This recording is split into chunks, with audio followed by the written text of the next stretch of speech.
Hey everybody, what is up? This is Brian McGill back at you with another What's Up Wednesday with my good friend Corey Camp. Corey, how you doing today?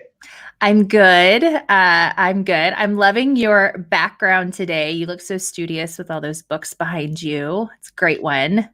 I'm so excited. The place I'm staying in Atlanta, it's like downtown.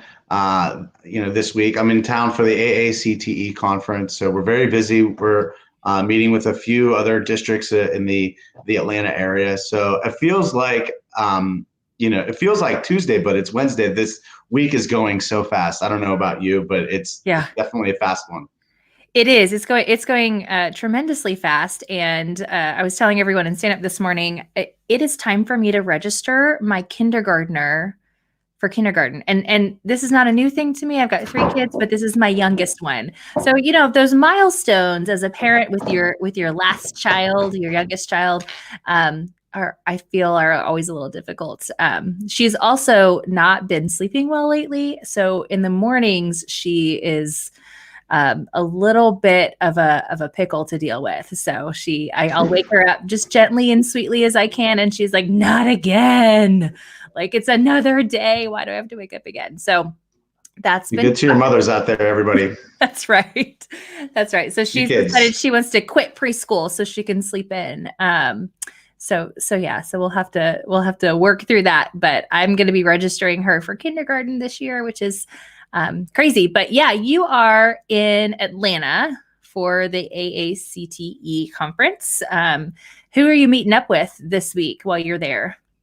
Oh, my friends. We've got a lot of our customers that will be there, so stay. I guess make sure you stay tuned to all the live interviews we'll be doing at the Mhm. booth.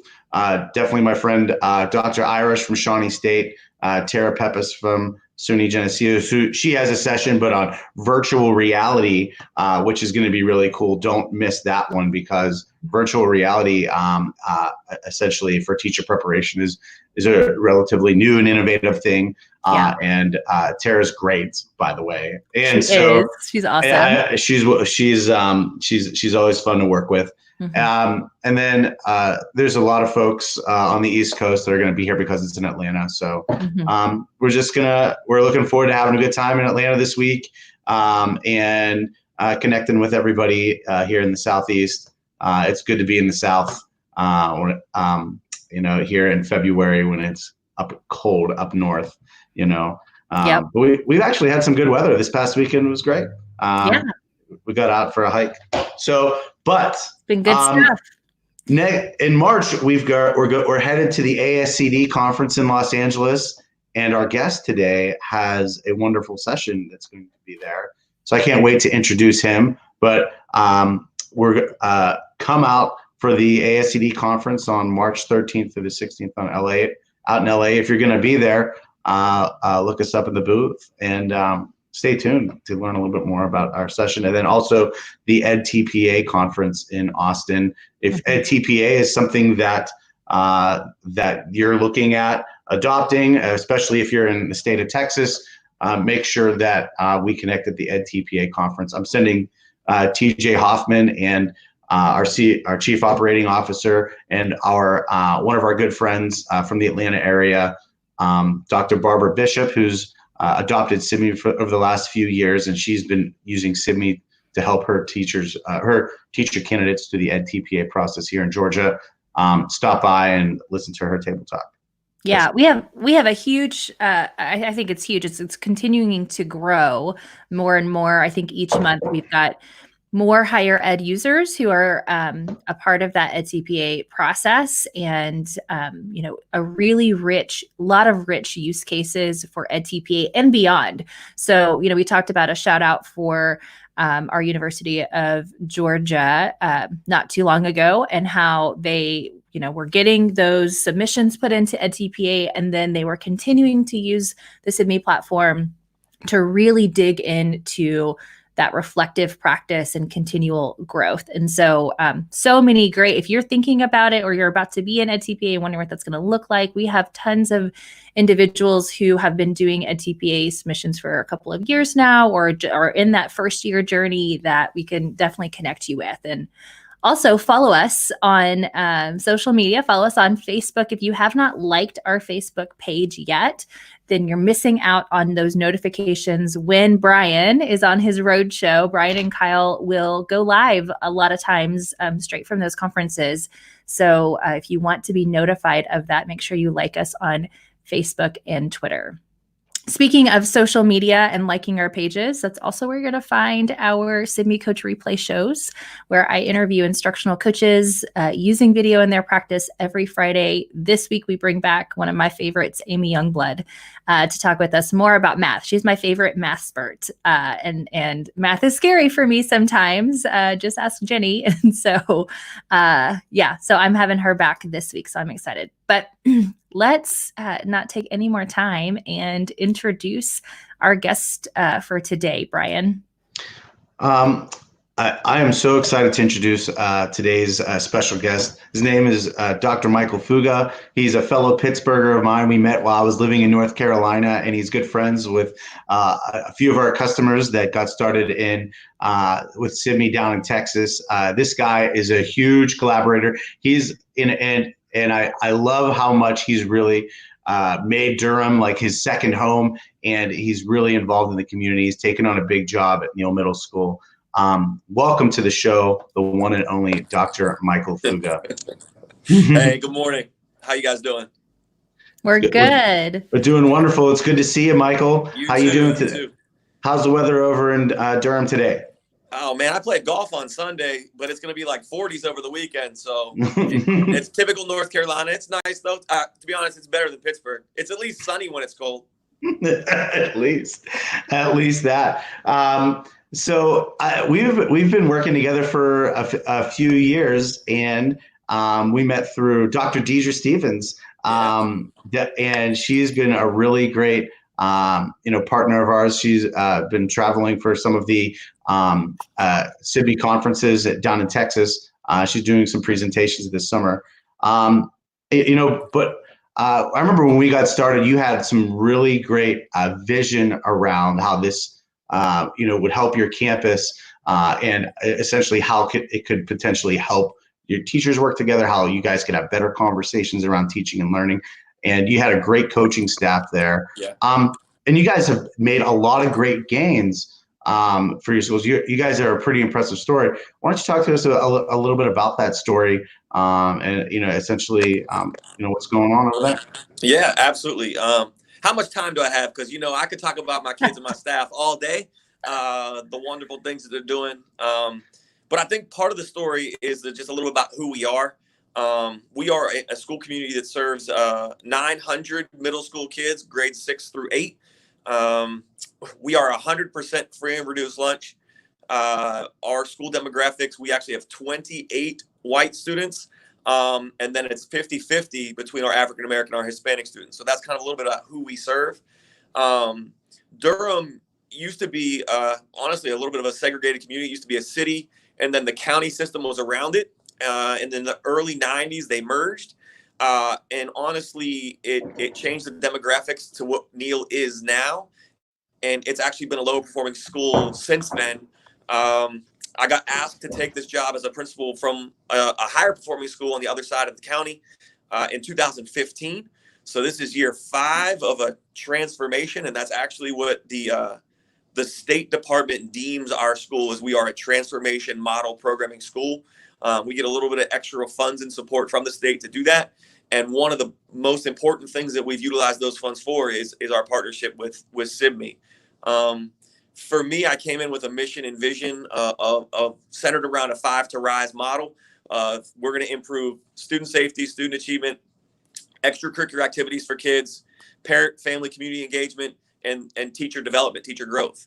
And so there's only one way to grow teachers, and that's to provide them feedback on what they're doing well in some areas where they could really kind of integrate some better practices for their instruction with kids.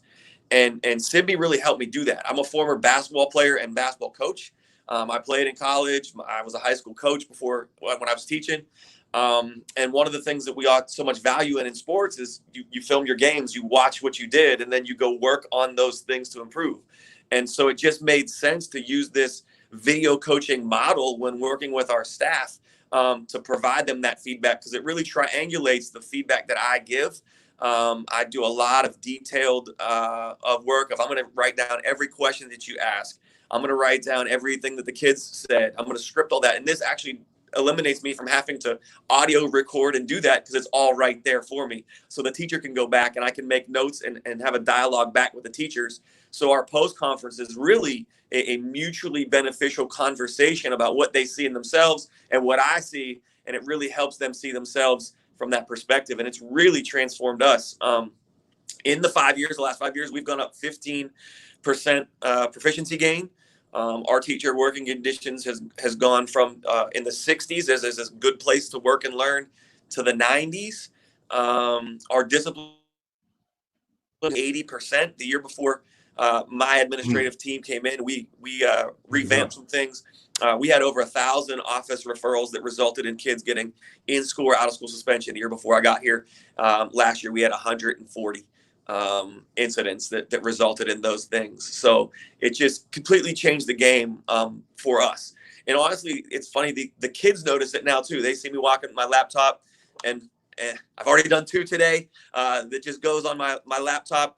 Then they know I'm going to be videoing their class. And I've actually used it to show some parents, like, hey, this is how your kid was acting during this class, or this is a good thing that your kid during class. Why can't they do this all the time?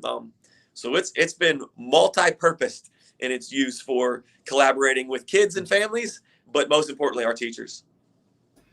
That's really exciting. And we see that a lot with effective use of video, kind of in all of the classrooms. Once we really start making this a part of how we capture evidence and then how we begin to have those conversations, it starts first at the instructional level, but then we start to see this as a tool to use with students and with parents. And just as this is evidence for everybody of the great things we're doing, the potential that we can reach, all of those things. So I think that's really awesome. Did you, when you first got started, when your campus place to work was in the 60s, was there some hesitation with video as you kind of got started to get you to where you are now, where everybody's like, this is a great place to work, and maybe video is a part of that? It absolutely is a part of that. And I think it's anything that's new, there's some resistance, right? And I think a lot of times teachers don't like hearing themselves or seeing themselves. It's a little bit level of uncomfortability. And so you've got to break that barrier. And that first year, we really focused on some teachers that we knew would utilize the tool, get some good gains from it, to then sell it to the other staff as you move into the next school year. They're like, no, it's awesome. I've really improved. Or look at my test scores and what my kids did because of my improvement as an educator. And then all of a sudden, when they start getting each other to buy in, now all of a sudden the school's like, when are you going to come video me? When am I going to get that feedback? And that's where we're at now, to the point where we're using it at staff meetings, where we'll do a little clip of 4 to 5 minutes of a teacher who does something really well. And we can kind of share that as an exemplar of, well, this is what differentiation looks like, or this is how you model station activity in your classrooms and do centers. This is levels of questioning they're really solid. This is how you provide positive reinforcement for kids quickly. And so we've been able to do that. And that's how we've kind of grown over the years from that hesitation of something new and a little bit uncomfortable to now it's just a part of our culture in our school. That teachers they're borrowing the tripods and using it themselves just to video themselves and providing their own feedback to themselves, like just to see themselves. It's wonderful. That's really amazing. Well, and when you start to bring that to like the whole group, those exemplars, like you said, I mean, that really builds that collective efficacy, which is the number one thing that we can do as schools to change practice and really propel our schools and our students forward. So that's awesome that you have really moved along that way. And I'm a big fan of starting small with a coalition of the willing and getting that kind of grassroots type of movement, because I've been that teacher in that classroom. And I don't think I could have gotten many teachers to use video with me as an instructional coach if I wasn't able to say, I've been there, I've done it, I'm still doing it. I still don't love hearing and seeing myself, but I'm telling you, it's worth it, right?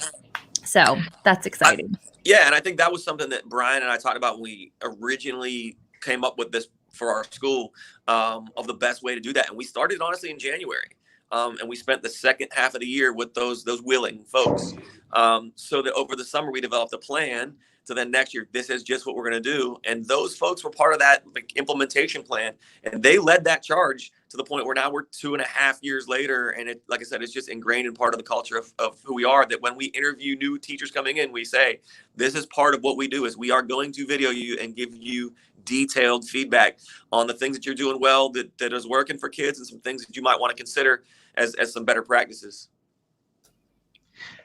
It's been like really fun to kind of see y'all kind of grow in that story, and all of this wisdom you're going to be able to pass on to other folks. And I expect you're at the ASCD conference, your session is going to be smack dab in the middle of the conference on the second day, right after lunch. For those of you attending the ASCD conference, Michael's session is session 2449, using video enhanced observation and feedback to transform instructional habits in school culture. Michael, what are some of the folks that are attending this session? What do you think they should expect to walk away with?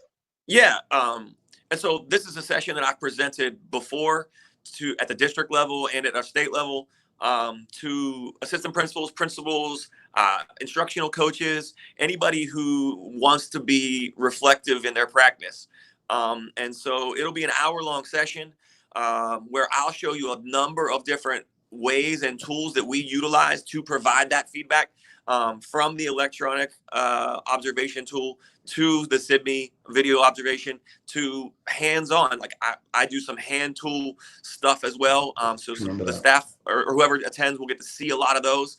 The feedback that I've gotten over my 9-year principal career and 2 years as an AP, so 11 years as an administrator, is that my observations, the feedback that I give, it's a little intense. It's very detailed, but those specifics are the things that really have helped teachers grow. I have 15 former teachers now in administration as assistant principals and principals, and they utilize the techniques, and they're getting that same feedback that they got when they were a teacher, when I was an assistant principal or principal. Now they're using it as an administrator, to really improve their practices as an instructional leader, because that's what this is about.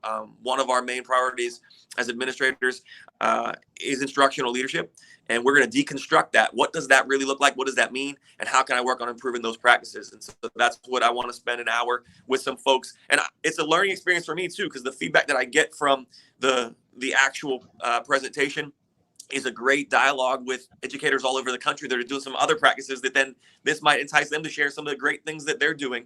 So the people in the room can get some feedback from other people in the room as well, the other experts. Awesome. And mentoring, principals on, anything really is not something new to you. You're also still involved at the UNC Chapel Hill graduate school. What advice would you offer to some folks this semester, that maybe in the Carolinas or wherever on the East Coast, getting started with video in their schools, and they're thinking about, this strategy for supporting their teachers? What advice would you offer those folks? Yeah, so it's funny, just last week we were at the SIG convening, the School Improvement Grant convening with 19 other schools across the state.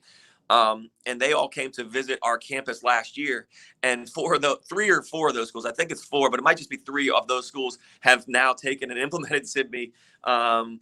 And they were speaking to it during the convening of just how to do it. And they shared the same process. Like, this is a great time of year to find a few staff to start, because it also helps you get some expertise with the program, right? So if you could observe a PLC and just say, hey, this PLC is struggling, or this PLC is the exemplar. We're going to work with them from now until the end of the year so that we have some videos to show as we enter next year to use this as a whole school integrated tool. But I think this is the time of year to really hash out that learning experience for you. The third quarter, this time of year, as we lead to spring break, is when teachers are tired. Students get a little tired and frustrated. The weather on the East Coast is a little chilly and up and down. We just missed 2 days last week for some snow in North Carolina. So I think this is a time where you could really kind of energize some staff with some new professional development that's really going to help them grow. Yeah.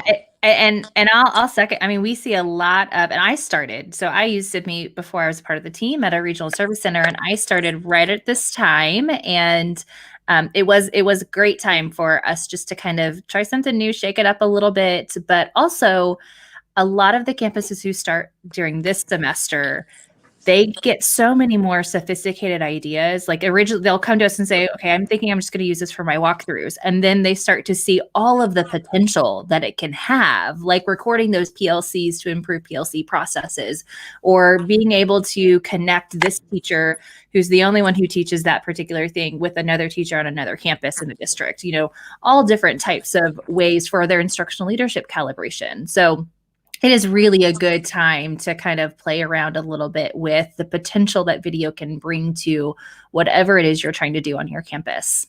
Yeah, and Corey, that's such a great point. Like one of the schools shared that they use the video, their PLC, so then the PLC can reflect on how they're having their conversation and their dialogue. One school shared that they video their actual post conferences with their person because they do some scripting, and so that they can watch and monitor that.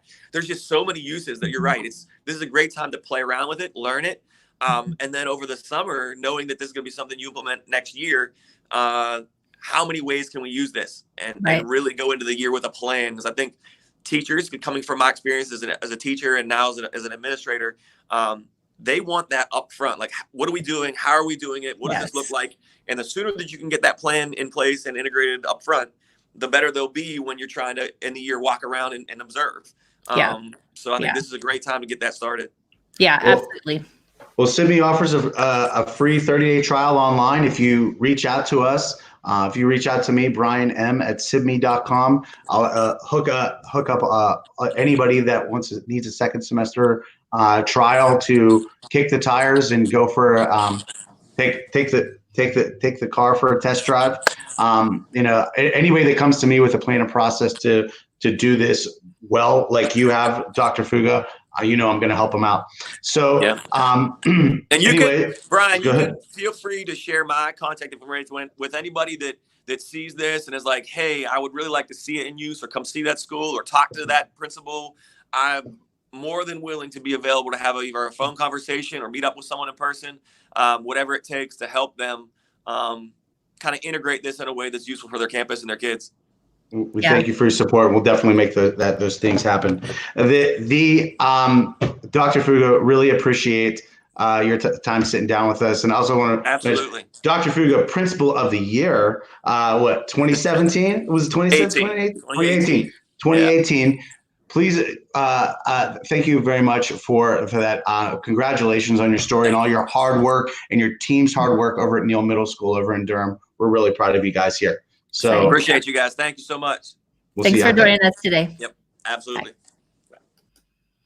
All right, Brian. Well, here we go. It is time for another segment of, let me switch this over, of our shout outs.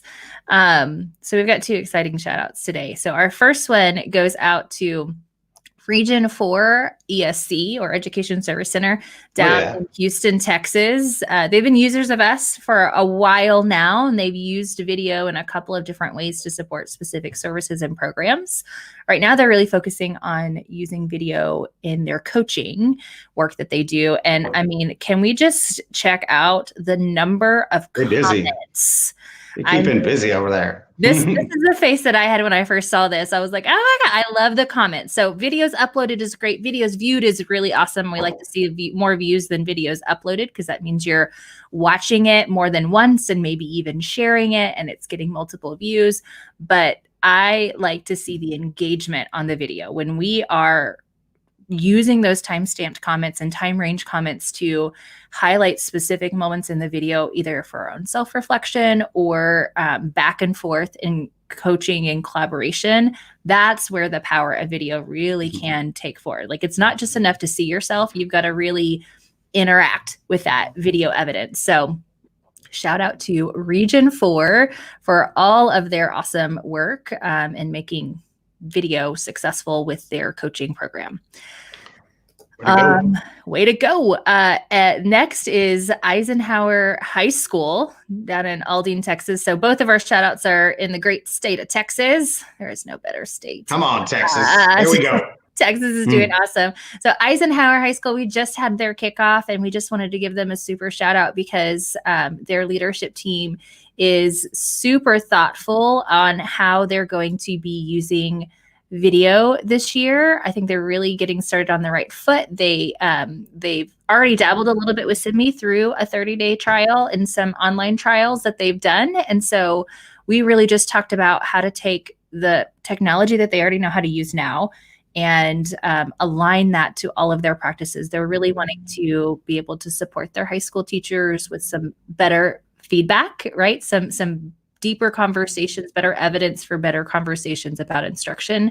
But then they're also looking forward to all the potential it has to be like what we saw at Neal Middle School, and really just kind of go and record on their own and use this for their own reflective practice. So shout out to Eisenhower. Way to go, Eisenhower. Way to get it going.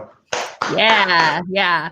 All right, folks. Well, that's all we have for today. Thanks for joining us on this What's Up Wednesday show. That was a great interview with Dr. Fuga. So excited for all that's going to continue to grow. We're going to have a great trip to LA. If you're missing out the ASCD the national ASCD conferences, you're missing out on a lot. We're going to have a lot of fun out there.